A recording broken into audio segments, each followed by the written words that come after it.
Yeah, I think that one's working. Yo. All right. Half-Ass Gaming in-person edition. It is an in-person edition. Hat. You can literally, like, manhandle that photo. Yeah, we keep that in, don't we? No. I mean, I can cut it out. I really don't care. We really out here are half-assing this. Yeah, I mean, we half-assed everything, so. Yeah, that is true. But in saying that, it has been... Because I didn't upload that one that we recorded, because I never ended up getting your side. I sent it. You did, but it then was like, oh yeah, request permission. And then I requested, and like I never got anything, so I was just like, man, fuck it. And then I was working on set. That's fine. That's so fine. It's been like 3 weeks, guys. What did we talk about though? I don't even remember. I have the file somewhere, but I don't remember. We can just upload and then we can just skip a week or something like that. Like just use it to be more half-assed. And like if we ever can't be fucked, I'll get access permission, and we can just be like, yo. I mean, I could upload that one instead of this one, and then I bank this one for another time, and we just don't address the date. Yeah, well, no one's going to know. We have full control of this. Exactly. So fuck you guys. Yeah, fuck you all. But I'm just going to start with, I went away to Daylesford. That's fucking sick. But guess what is the best thing about going to Daylesford? What? You go through Melton, yeah. and no one goes through fucking Melton. Of course not. Why would you want to go? Why would you want to go to Melton? But do you know what's in Melton? What? Starboard Games. It's probably one of the best old school vintage game store you can go to. I think you can get stuff online, but so we made a pit stop. I didn't spend a lot of money, but I got a Game Boy Color game to play on the Game Boy Color. What'd you get? I got Turok Rage Wars. Yo, it's actually a lot of fun. It's actually a lot of fun. Well, because the only game that I have on my Game Boy Color is I love Pokemon Silver. Oh yeah, Pokemon Silver is so cheap to get Japanese, so I have the boxed version Japanese, and then I have a loose version Japanese just to play it. But I don't know Japanese, so I can't fucking play the game. Yeah, so it just looks cool. Yeah, so I was like, I should probably get an English game to play. Yeah, trying to get Silver Game Boy Color, you're looking $300, $400. So I'm like, Funny enough, gold is easier to track down than silver. Yeah, and silver goes so quick. Yeah, so we were there, and in the glass cabinet, I think it was like $35 for Turok Rage Wars. Yeah. It's super fun. It's it's just like what you'd expect, and it just blows my mind. Like I was playing it the other night in bed, and I'm just like, no way gaming went from this to what it is. Like if you have like a Game Boy Advance, if you have your Game Boy Color, or you've got some old school system, pick it up, put a video game in it, and just enjoy the pure bliss of pixels. Hell yeah, man! Because it's just that shit's wild. So there was this game I remember on, I think it was OG Game Boy, not even the Game Boy Color. And it's a Star Wars game, right? And we've never finished it, and we've had it since the day that we got one, which was given to us by our grandparents, right? When we were fucking youngins. Never finished that game because if you die, you get forced all the way to the start of the game. Yeah, no matter how far in you are. They're savages. This Turok Rage War one was I think you get 3 lives, and then if you die, it's game over. Yeah. And the whole point is you just got to make it to the end. And it's you walk through and enemies just come at you. The only thing I could call is a Mario platforming, but it's not, because then it goes into a different. And I was just like, what the fuck's this game? But it's kind of like a Castlevania-esque game. Yeah. It's really cool. It's actually a lot of fun. They did a Nintendo 64 version that was a multiplayer, and then the Game Boy Color version is just this. You just walk and shoot and stab things, and there's dinosaurs, and it's Turok, so it's who gives a fuck? Yeah. Sick, man. Yeah. So it's cool, but it's I have my OG, because then it got me getting the OG Prince of Persia out on Game Boy Advance. Yeah. And plugging it into my old DS and playing that, and it's just and that game's gorgeous, the Sands of Time. And then I have my Pokemon Sapphire, my Pokemon Leaf Green. So I've been doing a little bit of retro gaming. That's a bit of fun. Yeah. No, it's a nice thing to go back sometimes. Well, Starboard games, I feel like if I kept all my consoles and they were all in good condition, and I had my own little games room and it was all set up, I could spend thousands of dollars there. Just walking through. They're not even expensive games. They had Midnight Club Dub Edition on Xbox, and it's just it's just those things, and it's the nostalgia, you know. Yeah, Just going there's back stuff and, you got rid of that you probably don't need to buy again because it's No. like you owned it at one point. So it's like, why am I now rebuying it for like $20-$30? It's just like, but, No. and you go through it and it's just fun. Like we're just walking through and looking through and like, so I highly recommend if you're ever in Melton. That I don't think anyone's ever going to be in Melton, but shout out because I live in Mornington, so for me to go all the way to Melton is like an hour and a half, an hour and 40 minutes. Yeah. And I've done it twice. But it's worth it once you get there. They literally have everything. And they have all the old consoles that you can buy. So if you do want to get like an old console, it's sick. And they like the one that I bought when I went there last, because of like it's a Game Boy Color and the Game Boy Advance, they never had like an LCD screen. Yeah. They go in and put like the LCDs in. So they like I don't know what they call it, refurbish them, but with an LCD screen. Yeah. That's kind of sick. So then you can like, when I got home that You night, actually have backlight and everything. Yeah. exactly, because we got home and it was like 6 o'clock after like 3 days away, and I just wanted to pop it in and play it, and I'm sitting in my like bedroom and I have my Game Boy Advance there that doesn't have one, and I'm like, there's no way, you need that little light thing that like shines on the top or something. And I turned the Game Boy Color on it. It was like, I was like, whoa, I can sit in the dark and play this. Yeah, man. Amazing. It's one of the best things about like people doing console modding nowadays is just shit like that, where it's like it takes something that was never meant for that kind of environment, and making it for anything. Like you can. It's just so wild that like they never thought of that though. I think that they did. They just didn't have the tech at the time. Like they were trying to figure out ways to do it, but they just physically couldn't. But like nowadays, we have so much fucking insane tech that it's like, yeah, it's easy, dude. Super easy. Yeah, because like shit, man, people figured out how to do like capture cards for old school Game Boys and shit now, and it's like ridiculous. That's the biggest thing that I'm excited for is like, you see all those pocket devices now that are just becoming like you can play games that are like not supposed to run on a handheld device and they run on a handheld device, and like cloud streaming and all that. It's kind of sick. It's like you could take Cyberpunk 2077 in your pocket and then you could have Turok as well, like Rage Wars, like the complete polar opposite kind of games. Yeah. No, it's pretty sick, man. Like seeing that kind of shit, especially with like Steam Decks and Switches and stuff, where people would be like, I love my Switch, dude, modding them. Like the insane fucking modding scene where they're like, oh yeah, no, we get to like run fucking PS1 games on my Switch now and shit like that. And it's just talking like, about Switch, I need to get that I've owned it so many times, and I feel like I'm just gonna either buy it digitally, or I'm just gonna commit to just. I feel like I need to some days just wait until it goes on sale and buy the game digitally, because when I get them on, because like EV is pretty good at trading in, but I need to get Zelda Breath of the Wild. Like the 4th time I've owned that game. Yeah. Because the new one's coming out, it does look sick. And then like Mario Odyssey, just like I feel like I should just download it, buy it like digitally, and then just download it. Yeah. I mean, I got Mario Kart again physically, and I'm like, I will keep that for a bit because I can play the cat. But I was like, normally I get them and you play it for like a week, and then it sits there. And like, I could trade that in for like $40, and then you rebuy it for retail price because fucking Nintendo. Yeah. Still selling Breath of the Wild. It's like nearly 7. No, it's not 7 years. No, it's about 5. 5-year game for $79.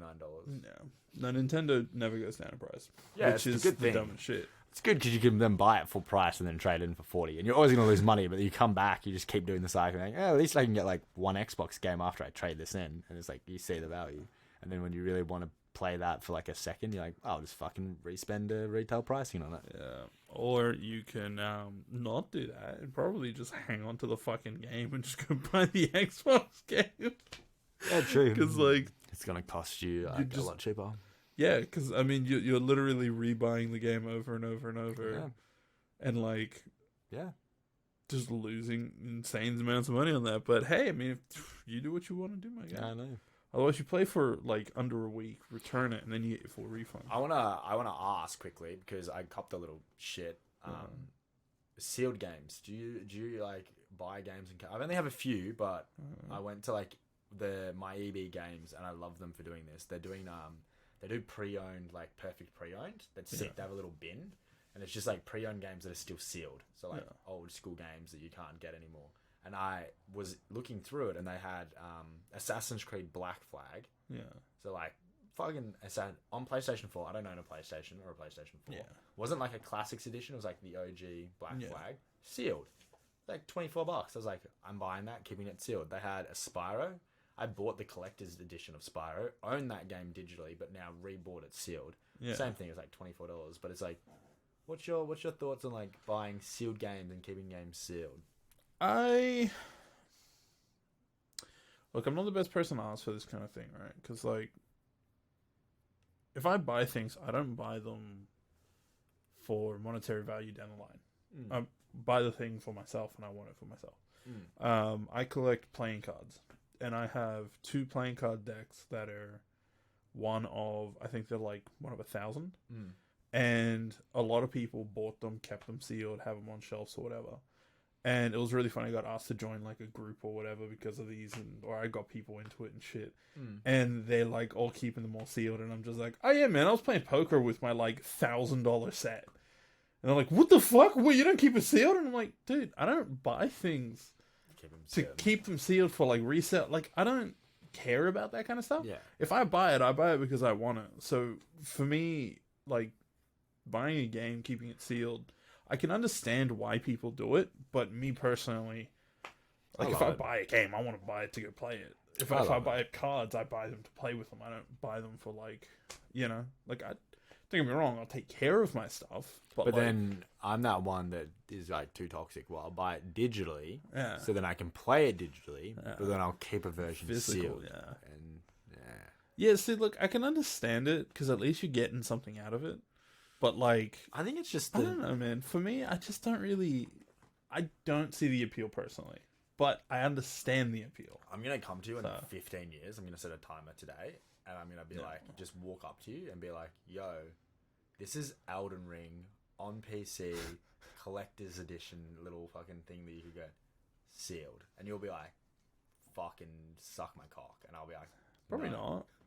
But if you came with like, hey man, I have Fallout 76 sealed copy with a cardboard disc inside, I'd be like, nice. Like, that's it. Well, the best one that I have, and this is flexing, I have a few different games. Like, I've got Hades sealed on Switch that I love. Yeah. My Elden Ring PC version that's like a code in the box. But the best one that I have, actual best one that I have, it's now a free-to-play game. So it's like, literally, this thing that I own is worth nothing. Like, I could literally try and sell it, and people would be like, you're fucking stupid. No. But to me, it's worth everything, because it's the best gaming experience.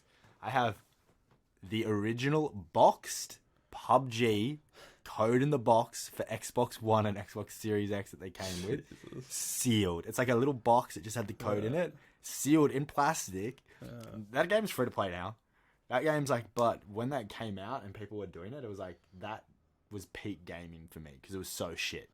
Like, when you played OG PUBG on Xbox, that port, it was terrible. Like, it was so broken. So now I have a sealed version of it, just for pure, like, that's just for me. Like, I would show people that, and they'll be like, bro, I could go on and download that game for free. I could get PUBG Mobile for free. No. I could get anything better than what you have in that box. But I'm like, that thing to me is worth more than my, like, I don't know, most expensive Pokemon card. So, I remember Chris used to have all the Sims expansions. There were a few that were sealed, code in box, and all that stuff. They're sick. Because we'd buy them and then rather get bored of the game or just go to, like, torrent the shit. So it didn't matter anyway. But I have a friend that has, I think it's World of Warcraft, one of the expansions. I think it's the expansion after Cataclysm. I don't remember which one that is. Pandaria maybe, or some shit. And he has that, right? Sealed in box. It sits on a shelf. And it's the most, like, useless thing, because now that expansion is, like, 6 years out of date, 7 years out of date, and you can't play it in the game anymore. Yeah. That's the biggest thing. So it's like, what the fuck is the point of owning it? I think that's the thing sometimes where it makes it, like, worth so much more, is because, like, you look at it and you know that it's like, so I had someone, it was like an old school, like, World of Warcraft boxed thing, and it's like, it's worth nothing now, because I think most of that stuff you can get for free, or free trials and everything like that, and it's like, the discs that you have to physically put into, like, a PC that no one has these days. It's like, it's worth nothing. Like, it's just pure, just that nostalgia. You put it in a glass cabinet, you admire it. That's kind of cool. That's why I have it. Like, most of mine is so I can pass down to, like, my kids at one point. Yeah. And, like, it's going to be so weird, but when I'm, like, 80 and I, like, take them and I'm, like, hopefully there's, like, hover fucking cars flying around or some shit. I don't know. And I'm, like, this Elden Ring sealed copy, treasure it's my little one. And it's probably, like, I don't know how money value is going to go, but he'll be like, what's that? And I'll be like, this is worth $7,000 because that is the past. I don't know. Something cool like that in my mind. Yeah, And then it's like, it's probably not worth that much and they really don't care. And like, everyone's forgotten what Elden Ring was, but I'd be like, back in my day.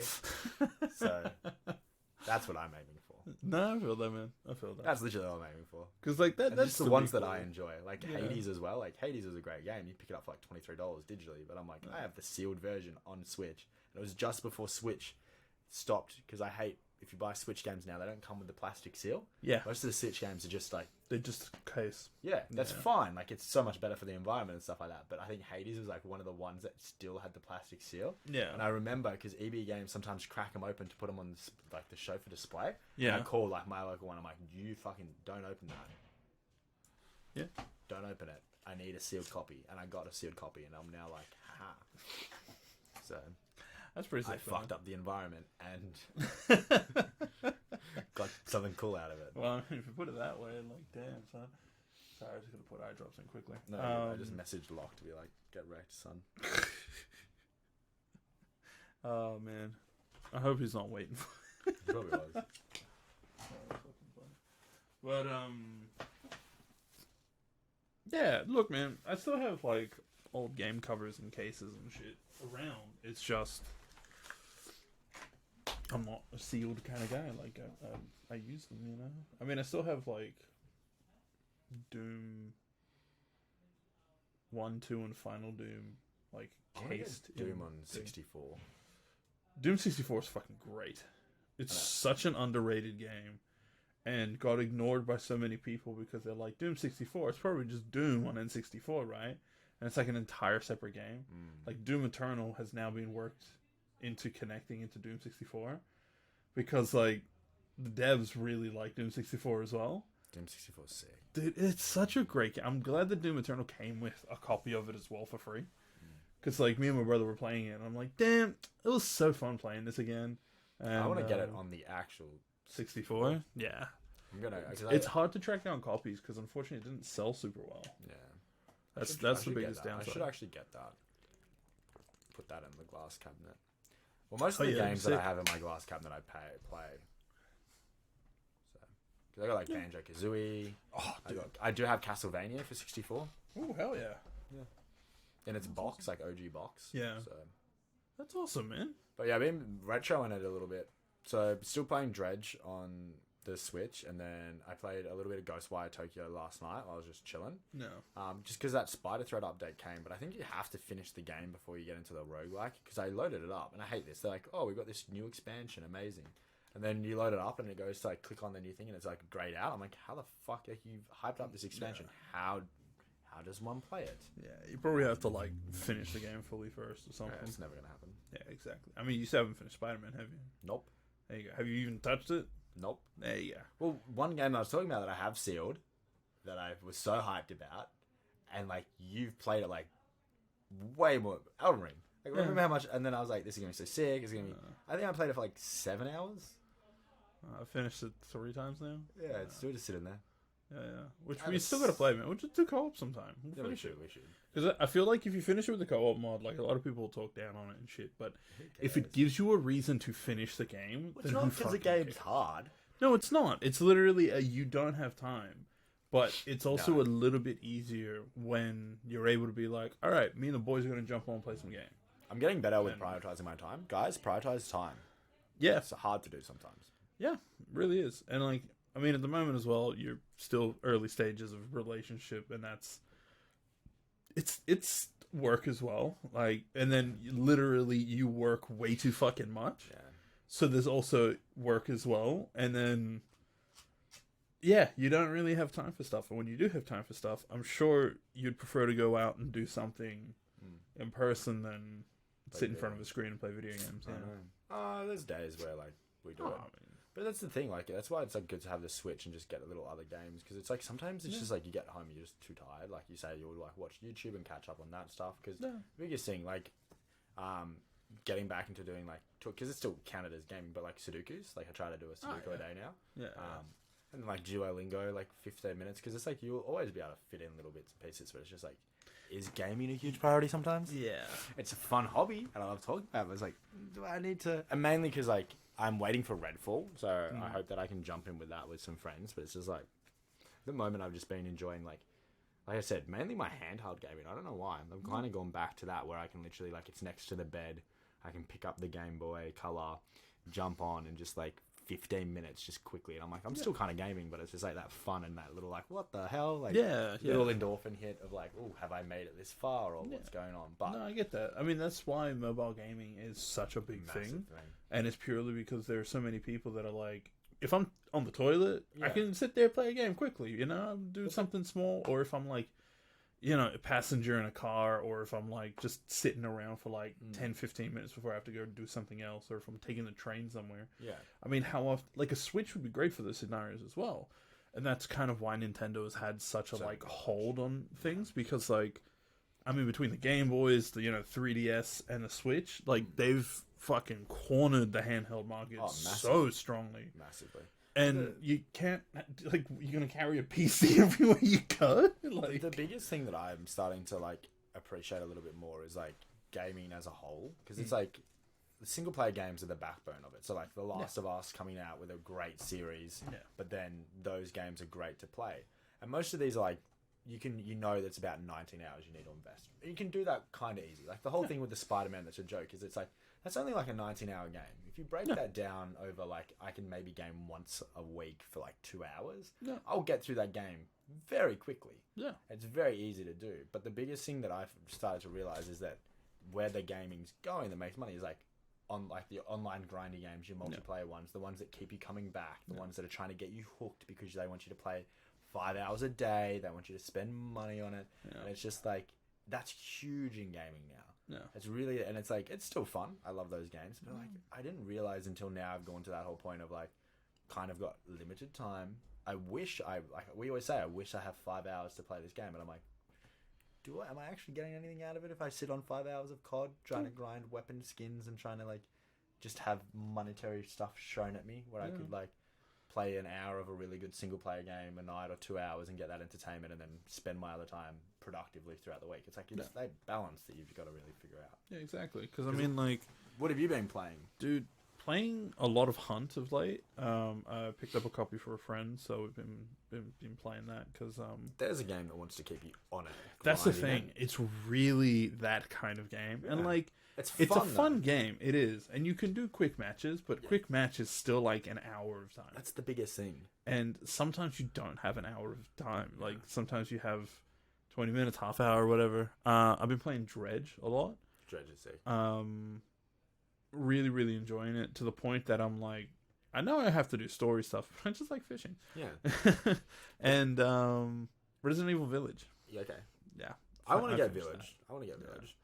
I finally finished that, and I'll give my review in a moment. Yeah. But it's just wild because it's like that whole thing of like, there's barely any game that you can pick up for 15 minutes to maybe 45 minutes and just play. Very, very, especially games that don't require other commitments added to it. Yeah. Whether it be like, it's a type of game that you can play for like 20 minutes, but you need a friend. Yeah. And it's like, okay, I have that 20 minutes, but does my friend have the 20 minutes right now? Or is that 20 minutes in 4 hours when he's free, but I'm not free? Exactly. So it's like... But that's the biggest thing. Like, 2 hours is fun. Like, you could find... But that's the thing. Then you've got to find 2 hours at some point. You can do that. Like, there's nights where I'll be, like, trying to climb into bed. It's like 9 o'clock. And you could go, okay, like 9, 10, 11. Like, you have a little bit of a later night. You know, you've got a late start in the morning, or you're a little bit tired for work. But it's like that whole thing of like, sometimes it's literally like, because that's why like, it's funny enough, like reading or doing like a puzzle or doing something like that, or like a little Sudoku. Oh, he's moving me. Just chucked my bit closer. Sometimes only takes like 10, 15 minutes. And you can like do that. But that's the thing. That's what I've been finding with gaming that's so hard is like, you kind of need to be able to commit to a set time. Yeah. Like there's so many things that just require time, and there's just time that you don't have. Because one of my favorite games, and I actually loved this game so much, but I just hated it because it was the biggest time sink of a game. And I'm not talking Escape from Tarkov. That is one of them. But I would try and play it with my brother or my sister. But it's like, and I think we tried playing it at one point. But minimum, I feel like if you want to play a game, you need to sit aside 3 or 4 hours, because by the time you get started, Sea of Thieves, I'm talking about. Yeah. But by the time you like run around and get your boat set, head off and get, it's like there's no way you could just jump in for like. That's the thing. That's a fucking brilliant game. Apart from like just how much time, and it's because it's beautiful and the world's so engrossing, and it makes it feel like you're actually going on an adventure. You can't just do that in 5 minutes. So I have a friend that's currently doing it's not actually a subathon, it's a donathon, because they're counting all donations, right? But they were trying to do a quick game of Sea of Thieves and ended up streaming for like 7 hours, because it's just the type of game that it's like you can't do like we're just gonna jump in quickly. It's literally like you have to dedicate the rest of your day to it, kind of thing. Like it's such a huge game with so many things to do, so many small things that add up in time. Yeah. And because there's no like, you can't quickly teleport to places. It's literally manually sailing to these places. And the map is not small. No. And they've added more content, and there's more things to try and throw you into. There's like multi-person raids and shit now, where it's like you need to try to sort out, making friends on a server so you can go do this thing. But like, nothing is short. No. Absolutely nothing is short. Yeah. And because of that, it's not the type of game that you can be like, oh yeah, we're just going to jump on for an hour, and it's like, you're not going to get anything done. No. You're going to get the ship ready, like you were saying. You're going to sail out a little bit, you might get and then one or two chests and make like barely any money, and then you just like, the whole point is like, once that's done and then you get off it, it's like knowing the next time you sign up, you got to do the whole thing again, just to get a couple of chests. So it's like you want to invest that time where you can then try and do like a really big, like, that's like just it's good, but it's just that whole thing of like, I don't know, I'm trying to think of games you can just jump into and play. Because I'll give my review of Resident Evil, but it actually leads into it. So there were a few days where I was like, oh yeah, I'm gonna quickly jump on and play a little bit of Resident Evil. Why not? There is no levels. There is no sections where it's like there is major arcs of the game, or there's like key places, locations, bosses that you're aiming towards, but that whole game is one experience. Okay. And because of that, and I've noticed this in a lot of games nowadays when they do like grandiose single player games, right? Because Spider-Man was great for this, because Spider-Man, you could literally do a mission. You go do a couple of side things. You can go run around, pick up some stuff. That's fine. You can just do that and you'll still enjoy yourself. Yeah, yeah. With like Resident Evil and even like Last of Us and stuff, there is places where you have like rest moments. But some of those are literally like 2 hours apart.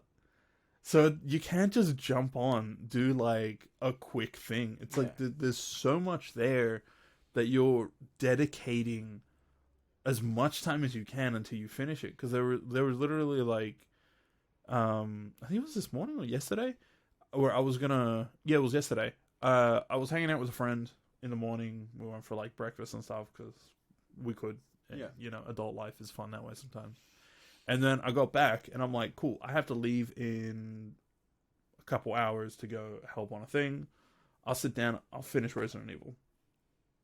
Started playing it. And I'm like, dude, I'm in the middle of a fucking cutscene leading into a boss fight, and I have to leave in 5 minutes. And there's no save points. Nothing. And I don't know if there's auto saves because, like, it's a fucking typewriter system and that. So I'm like, dude, what the fuck? Dude, what do I do here? Do I finish this and tell them I'm going to be late? Or do I just, like, Alt F4 and run off? I just left it paused and, like, went off and did my thing and came back, like, 4 hours later. It's so hard with that, though. Dude. It is. It's one of those ones where you can't sometimes just pause the game. Yeah. And it's like, it goes back to, like, when we're, like, a little bit younger and your mum would come in and be like, dinner's ready. And you're like, Mum, I can't pause the game. Yeah. It's online. It's like, fucking pause the game like you can. It's like, no. Like, that's what they're designed to keep you in and hooked and engaged. Exactly. But it's like, Dude, I'll give my review of Resident Evil. As far as the games go, this one had the most convoluted story of the newer ones. But I really enjoyed it. Really, really good. Great horror. There were some really cool segments. There were a couple really stupid parts. Lady Dimitrescu, fucking bro. I got killed by her. I got killed by her daughters, and the entire time that they were attacking me, I'm just like, damn, you fine as hell. What the fuck? Because, like, dude, they've designed them gorgeously, and, like, they are scary hot. It's great. And then the biggest problem that Resident Evil Village has is all the promotional materials around them, the castle, that family, that stuff. There's a lot to do. Because that's the most memorable part of the game. Yeah. I did everything else. I remember a swamp and a factory, and that's it. Yeah. It's like the start before you walk in, and there's like all the weird, like the kind of village that you go through. Yeah. And you get to the actual main house, and then there's like. That's what I'm saying. Like all of that part, I remember that stuff. That stuff's great. It's really cool because, like, instead of it being just zombies, all the infected stuff are just different kinds of, like, folktale creatures. Yeah. So you got like werewolves, you got vampires, you got like fucking swamp monsters and like evil fish things and all this stuff. It's gone very crazy, that whole franchise. I want to play Village. I want to play Village. It's worth playing, and I'd recommend if you can pick it up for like under $20, 100% I'd say it's worth it because it's not a very long game. Yeah. I finished the full game in 8 hours. Yeah, sick, yeah. And that was me, like, faffing about doing side stuff, too. Okay. So, it's not a very long experience. So, that's what I'm saying. If it's under $20, I'd actually recommend picking it up. As far as horror goes, it's really, really good. Check out Instant Gaming and see if it's on it or something like that. Yeah, Instant Gaming, Kinguin, something like that. But, try to pick up the gold edition. But, if you do, turn off the infinite ammo. Oh, yeah. Because it is automatically on. I wouldn't want to have infinite ammo anyway. Dude, it took away from so much of the game, but I was just like, look, I've been discarding ammo this whole time. If I just take it off now, I'm going to have like 6 shots and that's it. And I'm fucked. Yeah. There's a really annoying bit in one of it though, which is after every boss you can find a special item or a special weapon or whatever it may be. And after one of them, you find what's basically supposed to be a 50 cal weapon in it. It's the hand cannon, the magnum, whatever. Yeah, and this one, it's like an old Western revolver that shoots 50 cals for some reason. Yeah, sick. It's a side objective. Okay. And I didn't know that.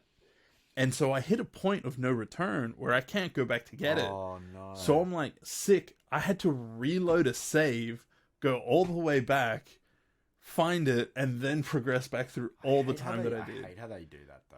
Dude, like, I understand, especially in that part of the game, why it's a point of no return. But that point of no return leads into the end game. Okay, yeah. So it's not like, oh, I'll finish this segment and then I can go pick it up. It's literally, I finish this segment and I'm in the end of the game. Yeah. So, like, I don't have a chance to go back and get it if I wanted to get it.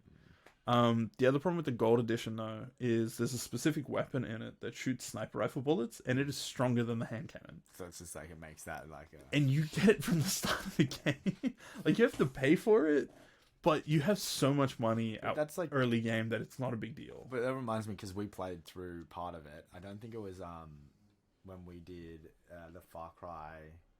Not... What's the other one? Not New Dawn. Or what it was called. Yeah, was it New Dawn? Something like that. Well, it was that one. So there's the one after Far Cry 5. But if you buy the gold edition of Far Cry 5, it gave you all those different like Vietnam War. Oh yeah. And then there was Mars one. Yeah. And you got the special like laser guns that you could just automatically get. Yeah. And it made that game literally like you could speed run it within 2 seconds because they were OP as anything.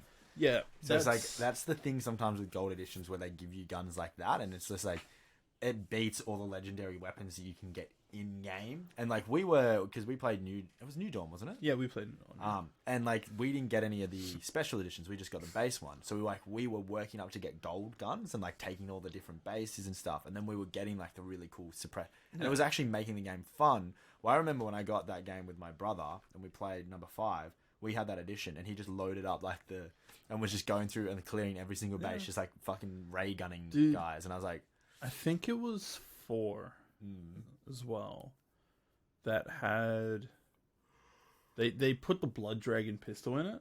Yeah. But the problem was it was so fucking strong, and you get it from the start of the game, that it's like, dude, this is the only gun I'm gonna run around with. Like, it's literally like the Far Cry pistol. The Blood Dragon pistol and the bow. Yeah. And it's just like sick. Start of the game, I have a silent weapon and I have a fucking machine pistol. I don't have to run around with anything else until late game, where I get like rocket launchers and shit. Yeah. Far Cry 6 had that kind of problem as well, because I had the Ultimate Edition through the Ubisoft Pass. Yeah. And so I was like, cool, I have everything right now. Like, they do that a little bit too much.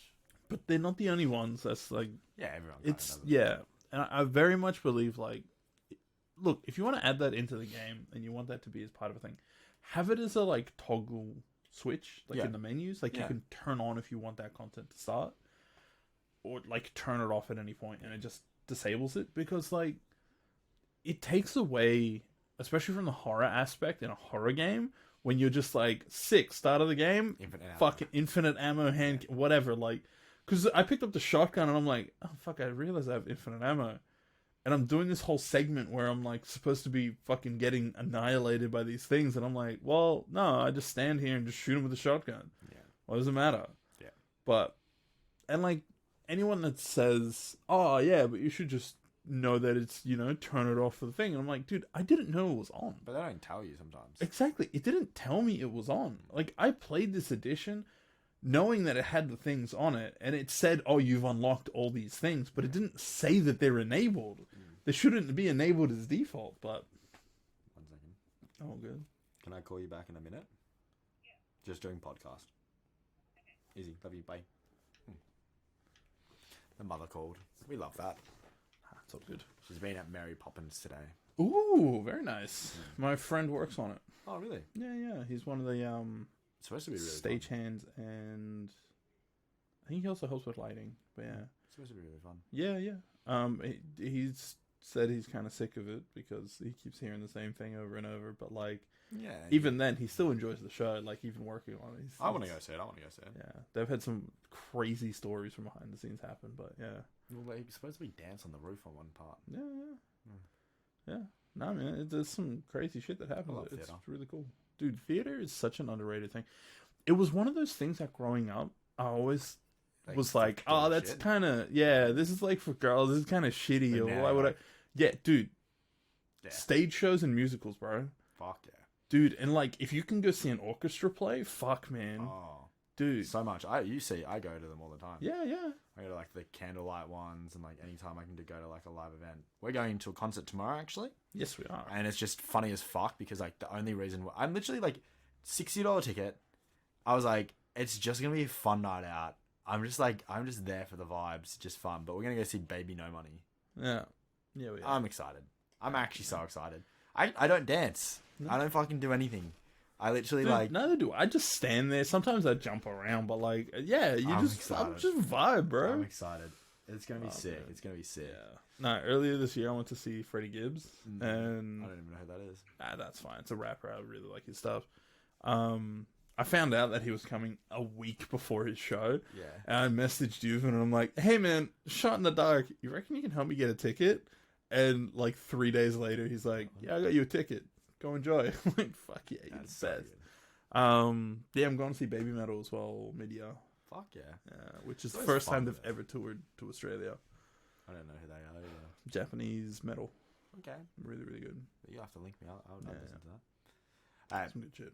We'll move on to gaming news. Before we do, what have you been playing? I was saying, so that's why I started with Turok, the Turok Rage Wars, or whatever it's called, the little Game Boy Color. Yeah. Still getting through Dredge. They just released the IGN review for that, so if you guys want to, they really talk pretty well about it without spoiling game, but like, I didn't talk the best with the review, I just said like, play that game.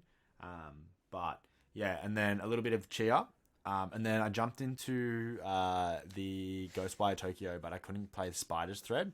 So I tried playing through some of the main campaign. But the biggest thing that I'm excited for now, and that's why I was going to move on to gaming news, because I think it comes out it's coming out soon. I actually don't know when. I need to double check. V Rising has an update, and that's one game that I feel like I could potentially jump into and just start playing it casually. Yeah. I don't know if I'll do my own server, because V Rising's it's like a survival type game. So it's like you have to like get your blood and put it in to like keep your base up, and you go around, and it's like you could literally jump in for like half an hour, do some stuff, keep your base upgraded. But yeah, they're reworking that whole game and adding like more bosses and doing stuff. So I'm keen to see how that plays. But how do you explain V Rising? It's very much like a Minecraft, because Minecraft's one of those games you jump in and do. But it's like saying Minecraft and V Rising are similar is like not giving V Rising justice at all. Yeah. Just because it's got base building and it's like you can play. Yeah. But yeah, that's coming up with an update. So I jumped into that a little bit just to see, because I thought the update came out like the 12th of April, but I think it's the 12th of May. Yeah. Like coming up next month. And I was like, loaded it up, and I'm like, nothing's changed. So I'm not going to play this game. But yeah, that's literally all I've been playing. I went away for last weekend and then busy this weekend. So, and then just working, because I went away. I had to work all week. So being busy. It's always fun. Sorry. You organising pizza? Yeah, so I'm thinking. We're playing D&D tonight as well, so we're like We are? multitasking. So. Yeah, we're. It's a very just chill in-person podcast I like. But I want to move into some gaming news while you can Yeah. So that's one of them was Dead Island 2. He's out and is kind of getting really decent reviews. The biggest thing is like it's sitting at like an 8 that you'd kind of hope for. But I've seen a lot of screenshots, a lot of footage. The lighting system and how that game looks, incredible. Yeah. Supposed to be really funny, really just hits the nail. They got Palmers? What's that? They got Palmers at that place. They got Palmers? What the fuck? Fuck, I got Palmer. Sorry guys, we're going to take a 2-minute hiatus to look at food real quick. I'm also not going to cut this, so you're going to hear us talk about food, because I think it's kind of fucking funny if it's just like in the middle of a thought. Palmer and chips crumb. Mega HSP. Ooh, capricciosa, let's go. You know what? Capricciosa with anchovies, please. Is that a fucking beaver? Yeah, anytime you write damn, it gives you the beaver, because I think damn. Auto, it's my favorite thing. It's actually my favorite thing. I got fully distracted on what you were just saying. I'm so sorry, man. No, I don't know what I was talking about. Oh, Dead Island. Yes, Dead Island 2. The biggest downside I say with Dead Island 2 is it's not available on Steam. Okay. It's only on Epic. Okay. Yeah. Apparently also Amazon. You can buy it on Amazon Gaming. Which is a weird fucking thing, but yeah. Well, it's like I've just heard positive things about it. Yeah. It's one of those ones of like everyone knows that Techland is still doing Dying Light 2, and like ideally that game, even though it kind of fell a little bit short, developed the genre to a high level, like doing the parkour, gliding, the grapple hook, really just elevated it to like a more grand. Like I know they were trying to do like the whole you help someone with water, it changes this and do all that. It's so hard with storytelling. But from what I've heard with Dead Island 2 is like it's just back to the roots of kind of what Dead Island was. So like really good comedy, really good writing that just holds the game. They haven't gone and changed the combat system. They've just nailed it. That's good. And then it's a pretty like from what I've seen on some systems and screenshots. The lighting, the lighting, everything's just pretty. Like it's So it's just like if you like those zombie games and you're more than happy for like decent writing, however long the experience is, really good melee combat that just hits and is like and a really pretty game, like boom, like you'll fucking love it. That's why I think it's like so hard when you see games sit at like an 8. You know, oh, it's an 8. Like it's not the best game, but it's like it's because they openly say it's like they haven't redesigned the formula. They haven't gone in and they haven't changed everything. It's like it's just a solid foundation of a game. Yeah, really good writing, really good, but it's not a masterpiece that needs to be played. No, that's always funny when I hear reviews because I always forget like people are, you need to have a 10, but 10s are classed as like this is a masterpiece. This is going to be talked about in like 20 years time. This changes something in gaming that is that good that people are going to be latching on and taking that. And that's why I feel like Death Stranding, when it came out, probably deserved like the 10 because he put in certain mechanics in games that will be tried to be copied and put into other games.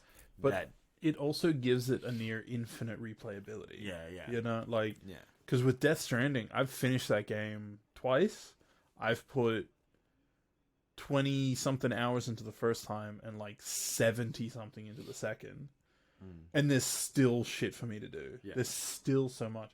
While with Dead Island, the only downside I've heard about Dead Island 2 is apparently the ending's a bit abrupt. It's a bit kind of shit that way, but like the game itself is just a fun game. And I feel like too many people put too much emphasis on the scores when it comes to just like a fun experience. Because like, well, that's what I was talking. Remember, I was talking about Wanted Dead that I haven't picked up yet. I'm waiting for like updates because I heard performance was bad with that. But it's like to me that game just like from what I heard with like animations and everything, like it just seemed like a fun like B grade game that I want. Yeah. Like I'm glad that it like people you check those reviews and you can tell like performance wasn't the best because now I know I'll wait until it goes on sale. I still buy it directly. I don't think I'll buy it through like an instant gaming, but I'll buy it direct and try and help the developers. But I'll wait until they do like a 40% off on like a summer sale coming up and then pick it up there because it's like hopefully by then there's updates and stuff. But it's just like some days it's like all you need is like it's like an 8, but it's like sometimes that's all you need. Dude, you know what it is. It just itches that. There are some games that are just like 8s, even 7s and 6s that are just so fucking fun that it doesn't even matter. And then there are some games that are like 10s that it just feels like a slog to get through. Yeah. And so I'm just organizing. Yeah, no, good. And I just really feel like, again, there's too much emphasis on these like crazy scores and crazy ideas of like, oh, it needs to be this, it needs to be that. And it's like, dude, it just needs to be an enjoyable thing. Because in the end, we approach video gaming as a fun, like, wind down to a day or just like a fun hobby thing on the side or whatever it is. Like, it doesn't need to be this fucking masterpiece of a game. You know, it can just be a fun, enjoyable experience. It can be just dumb. Like, there's a reason why people love the old Duke Nukem games. Yeah. You know? And, like, those are by no means fucking masterpieces. But Serious Sam? Serious Sam? Yeah, they just released, like, recently, and they were just fucking, like, everyone said it was, like, solid. Like, dude, they're just fun games. And I feel like too many people, again, they freak out with stuff. Yeah.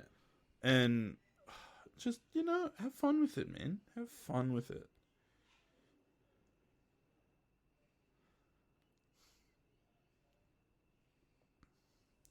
But overall, I think with how things are going in video gaming at the moment, everything is going in a good direction. There was a game that I was going to talk about actually in gaming news. I'm going to see if I can quickly find it because coming on to just quickly. I watched before coming here, so had a busy day today. Got home, was doing washing, all that fun type of stuff. And in between, the Division Heartline official cinematic intro trailer came out. Yes, looks really actually interesting. Keen to see more on it. I've always liked that franchise, and I know what those guys can do. The Division 1 was great to a point. The Division 2 was great to a point. With this, I think they're trying to go like a little bit more closed in and localized, and more story driven. So I'm excited. It was very hard because the official cinematics is very much the same talk. It's like talking about what she was doing, how he can't, like how he backstabbed them, and now they're in Stillwater or whatever it's called. It's the same. It's just building that they do. But to me, it seems like, I know it's the third one in the franchise. I don't know how big scale this is going, but I always love Ubisoft and where they go with these types of games. So I'm excited. Anytime I hear Ubisoft do this type of stuff, knowing that they're probably going to try and be either moving to like a new engine or something like that, or like you never know with Unreal Engine 5 if they're going to start utilizing that or how they want to do it. I saw that come out only 11 hours ago. I didn't watch the Division 2, that new update trailer. I didn't watch that. But it's good to see because Ubisoft's been really quiet with literally anything that they've done. Yeah. So it's cool to see like a little teaser of like, hey, we've got something working, because then you know that come summer we'll have like that maybe a drop before Avatar comes out, and then like, you never know. But I was like, oh, Ubisoft's working on something. So. I was gonna say, because I remember a few weeks back we spoke about a game that the joke is that it doesn't exist, and there was another one that was in a similar realm called Unrecord. Okay. And it is a Unreal game that is supposed to be through like a body cam of a police officer. And there was footage that went around that looked so realistic that people were like, dude, this is a video. Why are you trying to sell it as if it's, you know, a video game? Don't scam us. We've been scammed enough. And the dev posted on Twitter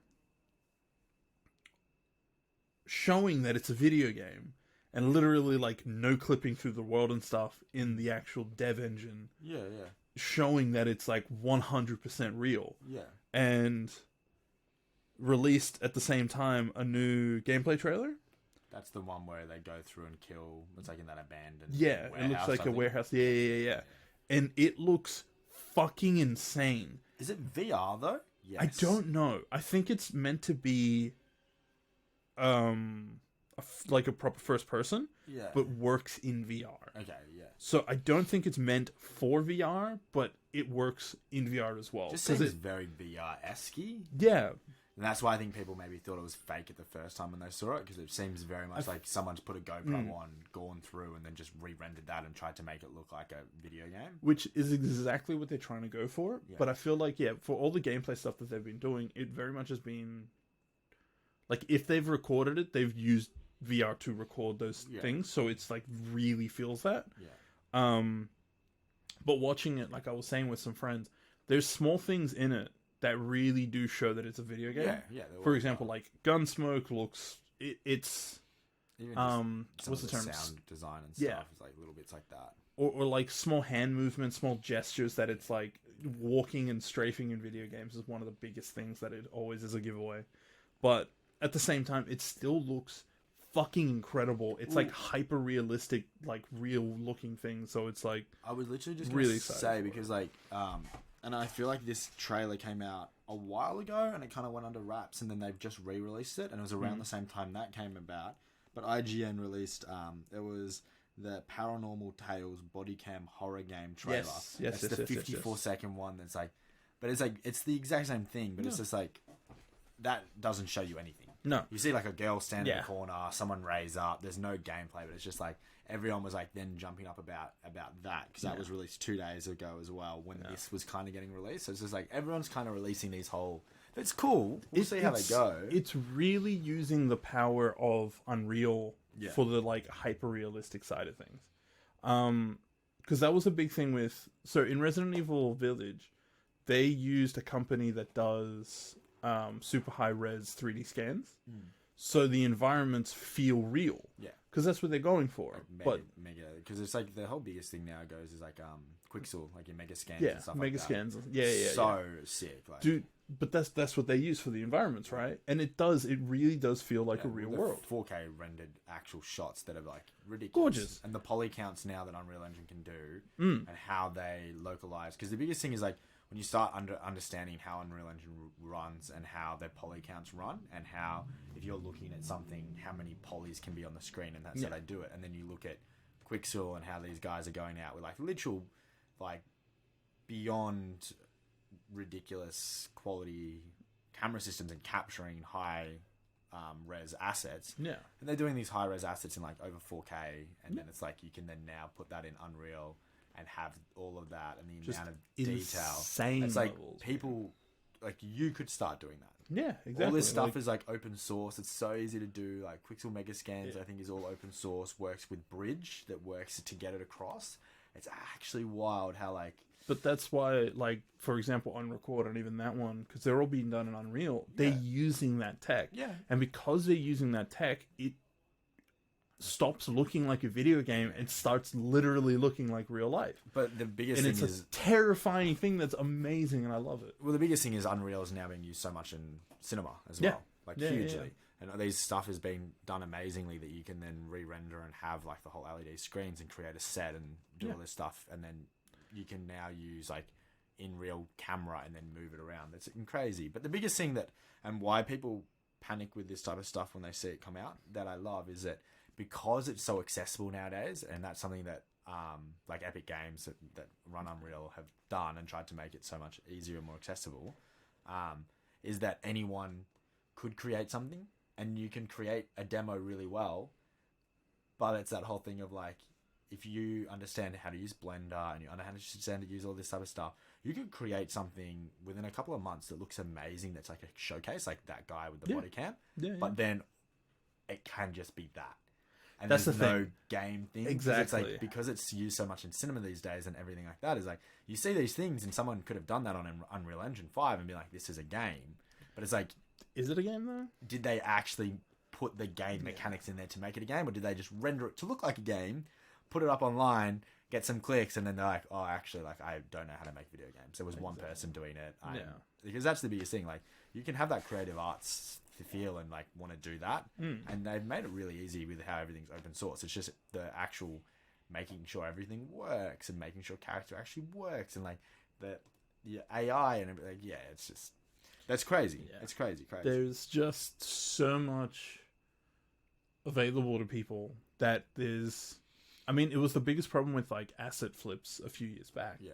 Where people were, like, so readily accessible to Unity and, like, just downloading Unity packs and just flipping them and calling it a game. And it's, like, the same thing over and over and over. And it's the same problem that Unreal will have and is already kind of starting to face. And like you were saying, because, like, it takes 2 seconds to, call it a video game, despite the fact that it's literally just like, I've animated 30 seconds of movement. Well, the coolest thing that I loved was when Unreal Engine did the Matrix, they did like a Matrix Unreal Engine 5 test. And it was like a little fun game that was to try and advertise the film as well. Yeah. They set that all up. It was a really basic, just like half-an-hour game demo that you could play. Yeah. But then they released all the assets that you could then use it. So then people started modding it, and they took the city and stuff like that. There was all high res and they'd put like Superman in it. Yeah. And they'd create a Superman that can fly, and they'd mod it in, and they'd use it because that was all open source then. Yeah. And then someone's like, check out this Superman game, and it was like, holy fuck, like this looks really, really cool. But it's like, oh, it's using part of the Matrix stuff. Someone's created, like, all they had to do was create a high detailed, like, looking cool Superman and then create basic flight stuff and animations. Yeah. And they're like, oh, we've got a game. But there was nothing there. And it was just like, but it looked cool. Yeah. And I watched so many videos on, like, people that were using that. And like, whoa. And it was like a cool concept. But it was just like, you've literally taken something that's already pre-built and just added your own thing onto it. And that's just one map. And it's, like, really easy to do. It's like, you haven't done anything. Talking about more game news, Meet Your Maker, I think we talked about last time it didn't come up, has been going really well. That's the game that's done by Dead by Daylight creators. And then we've got like just a lot of news coming out with certain games. Like Diablo 4 has been doing a bunch of different trailers. That game, I swear, it was already out, but it's not. So I don't know what the fuck's going on with that. I swear people were playing it. Pretty sure it was. It might have just been like early dev, on like not early dev build, like a beta build or something. But yeah, that game's not out. But there's been a bunch of little releases, a lot of updates. Like I've said, the biggest thing that I've been noticing so far is just heaps of games getting updates. One that, because I'm still about to buy it, and I'm waiting, it should be on sale, and I've said this for like months now. But Dying Light 2 had that, like it was a gut feeling update that looked really cool. Yeah. We've got Redfall and stuff coming out. There's a bunch of kind of just basic stuff. We're just waiting for that.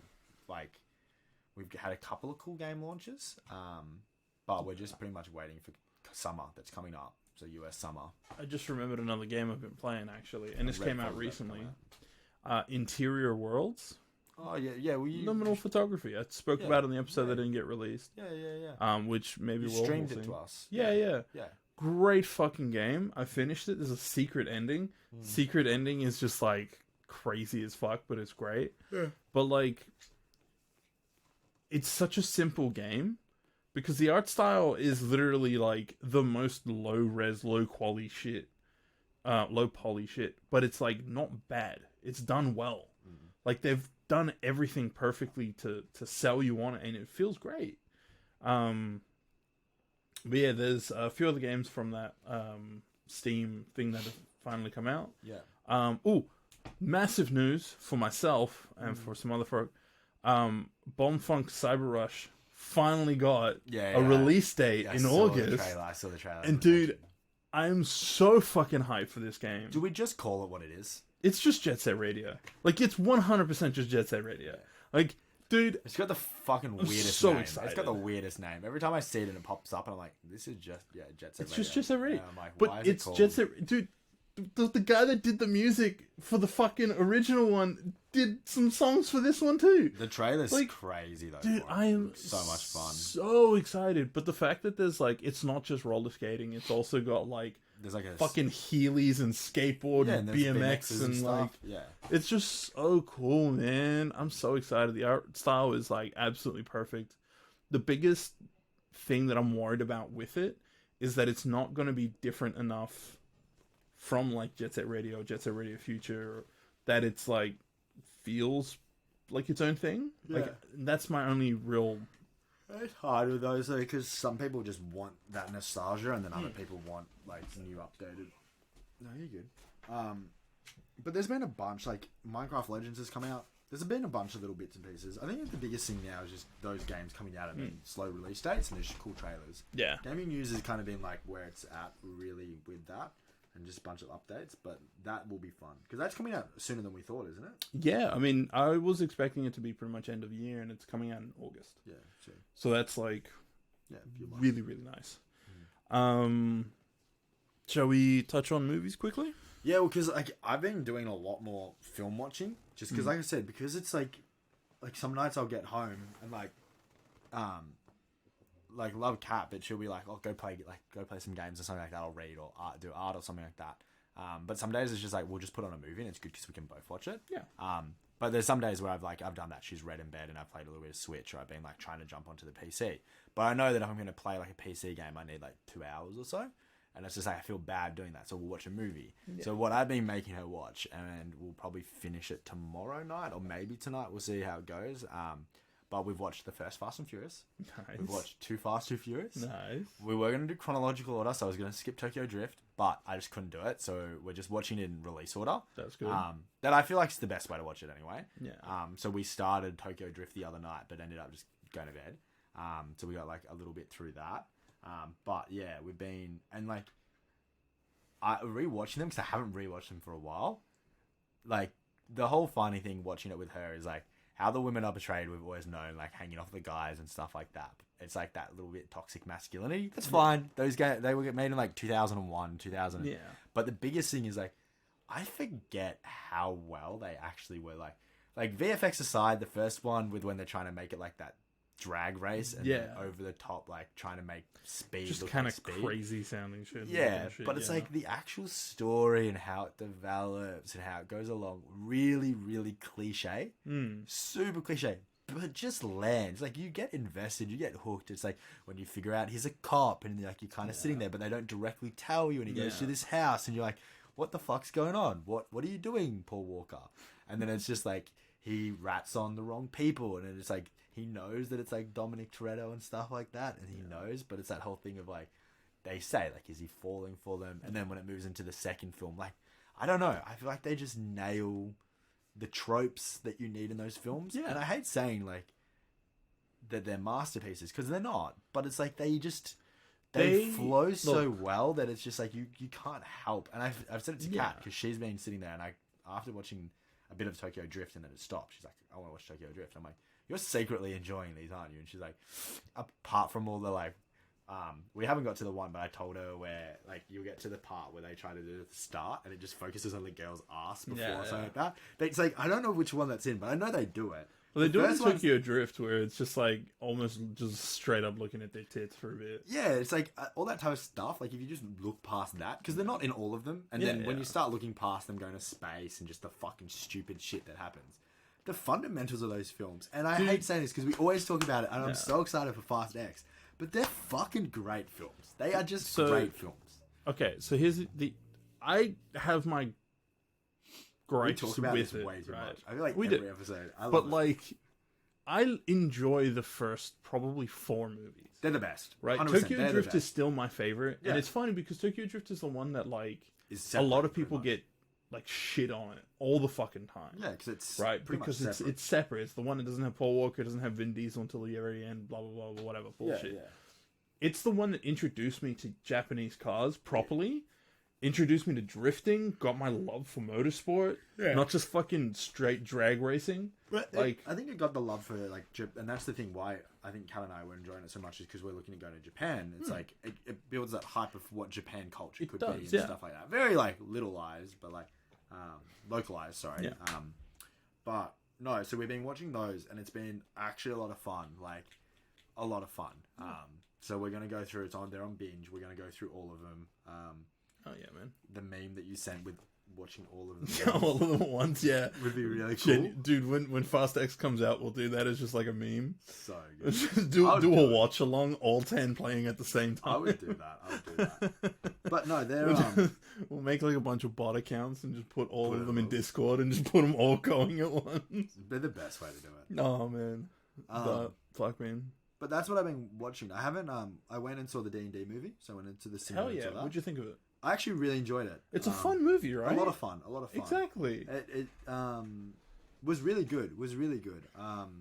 Did Kat enjoy it? Yeah, she did. Yeah, Hell she yeah. did. We were both very surprised by it, but I need to get back. I want to see the Mario movie. I was supposed to see that, but the day that I was going to see that was with work colleagues, and it was the day we were packing for Daylesford, so I just stayed home and didn't go see that. But I want to go see John Wick. I need to see that at cinema. I hope it still is around. I think it's still for the next couple weeks, but it's getting to that point where it's slowing down sessions. Yeah. I think it's the same with like Creed 3, where it's like they've gone down to like a session a day kind of thing. Yeah.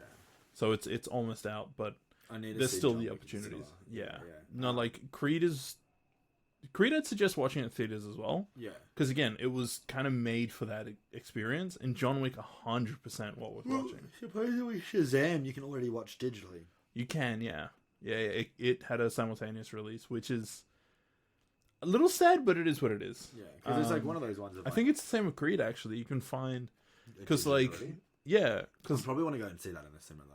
I'd suggest watching it there. It's a better experience. I'd watch Shazam at home. Yeah. I'd just chuck that on digitally. I feel like Marvel DC movies from here on, I'm probably just going to watch at home. Yeah. Because, like, I don't mind watching them, but I don't care anymore. Avatar 2 digitally you can watch now. Yeah.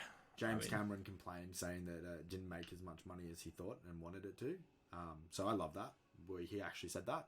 Fuck yeah. This makes me very happy. Yeah, I really, when he said that he didn't expect it to make as much money as it did as well. So I don't know why now he's saying that he's disappointed that it didn't hit expectations when it actually beat the expectations that everyone had. Yeah. So I'm really confused at where you're coming from, James Cameron. And I don't know if it's just you're egotistical and I fucking hate you, but also love you. But I swear at the start, he was like, oh, if it doesn't hit a certain thing, we're not going to release number 3. And then it hits it. Right. And he's like, oh, well, I kind of expected this. Yeah. And I'm kind of happy with it. And now he's turned around and he's like, oh, it's actually underperforming and I'm not happy with it. I feel like he doesn't, like, he wants it to be a humble brag, but it's, like, failing, so he can't be, like, bragging humbly. Like, he's just a piece of shit. Yeah.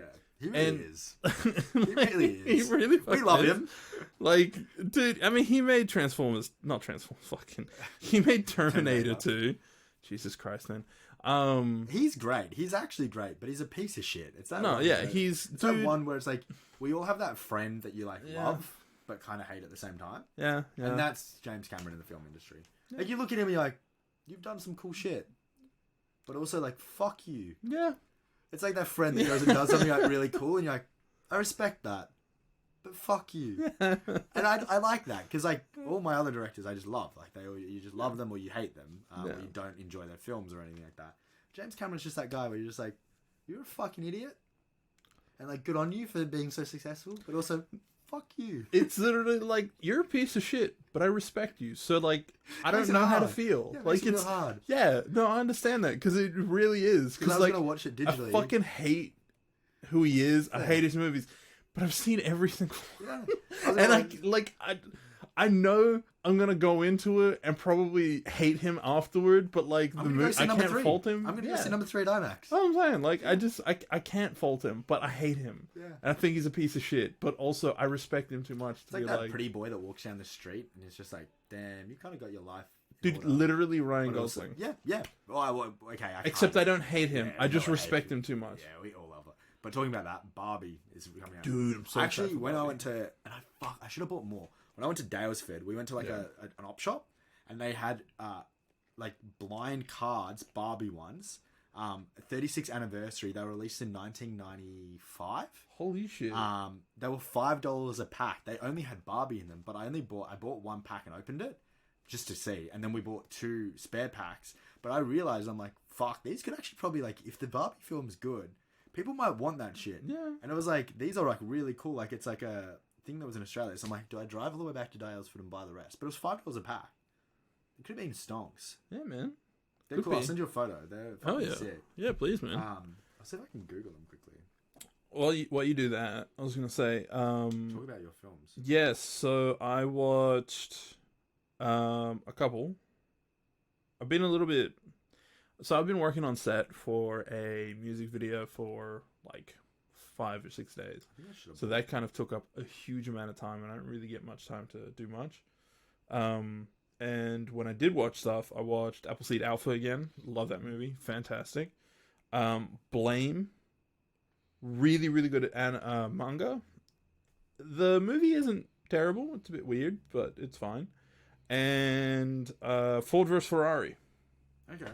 Really fucking good movie. I love Ford vs. Ferrari. Dude, Ford vs. Ferrari, I genuinely was like fucking cheering at the screen and shit, and like so into it. It was so fucking good. And then I rewatched, I believe it was Creed 2, I think. Yeah, Creed 2. I rewatched Creed 2 just because I love those movies. Also, another thing I watched was Creator Clash 2. Okay. Honestly, really fucking good. This year, way better than last year. I'm impressed. There was like Andrea Botez was fighting, and she lost the fight, but she lost the fight to someone that trained way fucking harder. Like, holy shit, was amazing. Didn't what's her face? Alana Pierce. Yeah, Alana Pierce, she won. Yeah, she was in it. From, Yeah. From, like the IGN days. It was really funny because she won based off of points purely from how many punches hit compared. Okay. That's it. Because her form consisted of her like walking forward and just like jabbing. Yeah. Like that's it.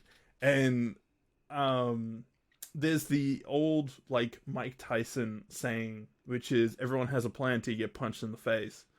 But watching an interview that Harley did with Ranton like afterward, I think a couple days ago or whatever it was, he mentioned, and he's like, look, I'm gonna be real, everyone has a plan until you start walking out to the ring. Yeah. The second that you start walking out, nothing is in your brain. Like, you don't remember your training, you don't remember what they're saying, they're talking to you, you don't know what's going on, your coach is yelling things out and you can't hear them. Yeah. Because you just have such tunnel vision and you're just zone the fuck out. Like, you don't know what you're doing. And so especially when you're not like a properly trained fighter, when you haven't fought much, like you've only ever fought in this, or this is like your very first time, it's entirely different from sparring. Yeah. Like, you don't know what you're doing. And for 99% of them, except for maybe John Morrison, who was a WWE wrestler, or John Hannigan is his real name. Yeah. WWE wrestler who was like wrestled in that fucking place previously many times. So he's like, he's used to the crowd. So when his coach is yelling things out, he can 100% hear it. He has that like, you know, spatial awareness. He knows what's going on. But for so many other people, like, you don't have that. You're not used to that experience. Yeah. And but it was really, really good. I recorded the whole damn thing, so I have it saved on my computer. Yeah. But fuck, man, it was way better than last year. Well, and last year's was good. last year's was. Botez was in it last year. No, she was in the chess boxing. Oh, okay. No, yeah, Yeah, chess yeah. boxing, not Creator Clash. Who's it done by? Still the same guy? Creator Clash is iDubbbz. Yeah. Chess Boxing was Ludwig. Yeah. And then there's iDubbbz, Misfits though- Boxing, which is Keemstar. Yeah. Well, iDubbbz is... Wasn't he Australian? No, not iDubbbz. That's the one with the mullet, though. iDubbbz? Yeah, he looks like a fucking... He looks like an Aussie. Kind of. He used to do stuff with, like, Max Mofo and Filthy Frank and shit here. Yeah, yeah. He's American, though. Yeah, he's American. Yeah. Definitely. I don't Um, know why he looks so Aussie. probably because fucking... I don't know. He looks real trailer trash now. Yeah, yeah. It's yeah. pretty funny. Because, like, he went to the weigh-in and press conference. And someone was like, dude, you look like you smell. He does. He does. He was like, you know what? That's fair. I think you got me. I was going through like the Barbie things and I should have bought it. My tism, like I had my autisms going and I was like scanning through it all and I'm like, I probably should have bought them all because there's nothing with these cards. Like I can't find anything. I can find individual ones, but I can't find the packeted ones. Damn. So we could have been on something there. Well, I mean, we can make a little trip out there. No, I'll send a photo tonight when I get home of what they look like because they're in my glass cabinet. They're kind of sick. Really quick, we'll end with films. I just want to say the last thing I watched as well was Inside Man. Oh yeah, Love that movie. Great fucking movie. It's not the type of film that you'd expect it to be. that's the one with Sylvester Stallone, is it? No, Inside Man. That's when you're thinking of is the Sylvester Stallone and Arnie movie, right? Where they're in prison and he has to find a way out. Yeah, that's not what that is. It's a different one. I know what you're talking about, and I don't remember the name. Oh no, I know movie, Inside Man. This is a great film. Great fucking movie. Actually, great Denzel, film. Clive Owen. Yeah, the one in the Dude, vault. so fucking good, that movie. That movie's very underrated. Even though I don't think it is now, looking at Rotten Tomatoes and everything like that. I also showed... Spoilers, because I haven't watched it in ages. Isn't it like the chick? She's involved as well. Isn't she like part of Dude, the there's group? like a huge group of people. Yeah. And they all, like, no one knows. Like, Yeah. because the cop's in there. Yeah. And he. Yeah, dude, you need to rewatch it. It's Yeah. so good.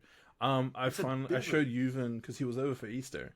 I showed Yuvan all of the Glass Onion movies, all the 2 Glass Onion movies. Yeah. And he really enjoyed them. I'm like, I'm glad, man. They need to do because I went and I don't know if I talked about this last podcast because we talked about those, but I went and I went to Clue. Yeah. It was a like school production, but it was based on the film Clue that was like years ago. The Tim Curry movie. Yeah. There was great, but when we were just talking about theater, they need to do that as a show, a live show. I feel like that'd be a really good live show. I feel like that'd be so much fun. But it would also be... Because not many people know about it. When I went and saw Yeah, it... that's true, actually, yeah. Because the film was so long ago and they haven't done it, and now because of like Glass Onion and all these ones, like these murder mysteries are so big, I feel like Clue as a production, because it's been written as a play as well, would be so good if it was done like properly. Yeah. And I feel like it would be so popular because people would love it. Yeah. Like a whole new generation, maybe other people that have seen it. I feel like, especially with like the Poirot films, Death on the Nile, all that. Yeah. Like mystery films are coming back real hard, cool, and I'm really happy. Show with like a bit of fun, like the narrator over the top. Like, I don't know. Yeah, man, I think it'd be really cool. Actually, that's a good idea. That's a really good idea. Cool. Well, look, we're about to start D&D. We are. So also with this, because because that's still part of gaming. Because we're close to ending this campaign. We are, yeah. Is today the last session? Today is not the last session. Okay, cool. We're probably the 4th last session. Okay. So we'll have 3 more, maybe 2, depending on how quick you guys get through. Yeah, cool. But today is basically the last preparations for the end. Yeah, cool. That's sick, because that's why, because Kat sometimes comes, but I was like, we'll just wait until we wrap this up, and then she can start with her own character if she wants. I know she could play as my but I was just like, no. It's better for us to then zip through it, get through some stuff. And then... Yeah. So, she's welcome to come for the next couple as well. Oh, we'll see. But yeah. So once we finish with this, we're gonna have probably a few. Yeah. Probably like a month or 2 off. Yeah. While I figure out, because we have already, me and Chris bought me. It's a D&D campaign based off of Bloodborne. Yeah, sick. Which is what we're going to be running. Based off Bloodborne. But it's still Bloodborne. It's gonna be fucking sick. Okay. But we're waiting for the full release to come out. There's 230 pages of possibly a 400-page book.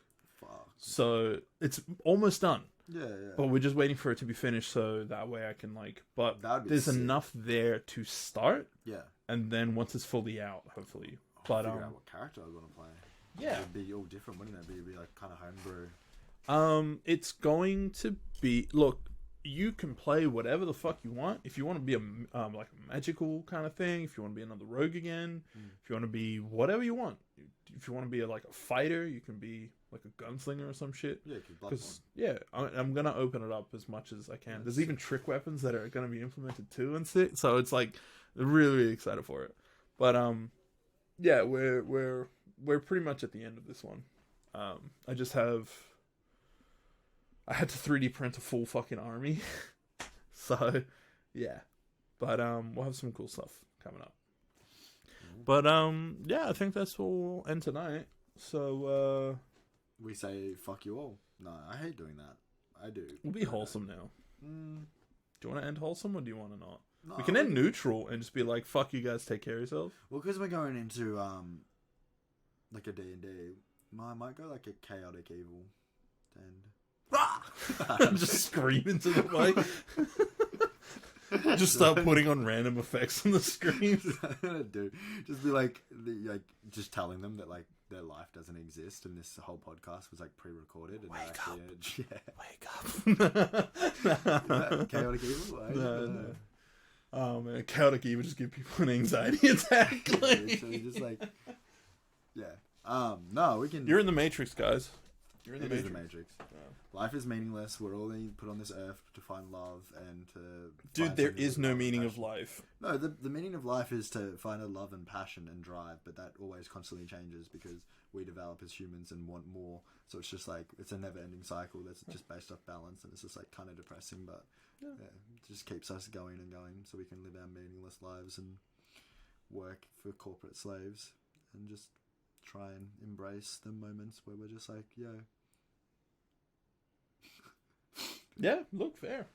So yeah, everyone have a good night. Have a great night, I've been guys. having existential crises for like the last 7 years, so nothing's True. really changed. I don't think I've ever not had an existential crisis. I'm gonna be real. I wake up every morning having an existential crisis. I think that's just called an anxiety attack, but yeah, also that. I do have a severe anxiety. Yeah, look, same. I have panic disorder. It's fun. It's fun. Yeah. All right. I Go. haven't thrown up in months though. I'm very glad to hear, bro. Literally, I was Huge. talking about it with like Kat today. Yeah. She's thrown up more in our relationship than I have. Jesus. That's huge, man. I'm very proud of you, bro. You come a it's long big way. W. I'm so sorry for throwing you under the bus for anyone who listens to this. Name Cat, specifically. Well, she's listened sometimes, so she'll probably get to the end and be like, "What the fuck?" And I'll be like, "Ha, get wrecked." But yeah, she's thrown up more in our relationship than I have. That's awesome, man. And I was like, to be honest, like the day that I first like met you and stuff, like we've said it before in podcasts, I threw up like 3 or 4 times. So it's just like, really, No, it happens, man. It was not gonna be like I thought there'd be clearly me winning, but hey, I ain't winning at the moment, so we take that. We take the W where we can. So All right, go fucking do something, guys. go play some video games, go have some fun, go watch a movie, and we'll see you next week. Yeah, catches, fuckers. Bye.